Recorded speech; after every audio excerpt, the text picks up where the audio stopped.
ሰላም ደናችሁ ቤተሰብ ትዳር ለምትፈልጉ እህት ወንድሞቼ ማለት ነው። ዛሬ ሌላ ሐሳብ አለኝ። ሰሞኑን በጣም ብዙዎቻችሁ ጽፋችሁልኛል፣ ስልካችሁን አስቀምጣችሁልኛል፣ ግን ቴክስቱ ስለበዛ እኔ ለማናችሁ መመለስ መደወልም አልቻልኩም።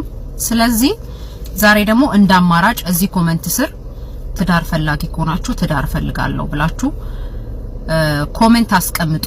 ኮሜንት ያስቀመጠውን ደግሞ እያያችሁ በውስጥ ፎሎ እየተደራረጋችሁ ብትነጋገሩ ደግሞ እንደሌላ አማራጭ ነው።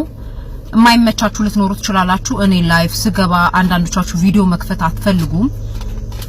ከጥንቃቄ ጋር እዚህ ኮሜንት ስር ትዳር እንደምትፈልጉ ጽፋችሁ ትዳር ፈላጊ ነኝ ብቻ ብላችሁ ጻፉ። ትዳር ፈላጊ ነኝ ብሎ የጻፈውን ሄዳችሁ ፎሎ አድርጋችሁ ቤቱን አይታችሁ ቪዲዮ ካለው አለው ፎቶ ካለው አለው ከሌለው ደግሞ በግል ተደዋውላችሁ የራሳችሁን ማጣሪያ አድርጋችሁ ብትተዋወቁ ደስ ይለኛል።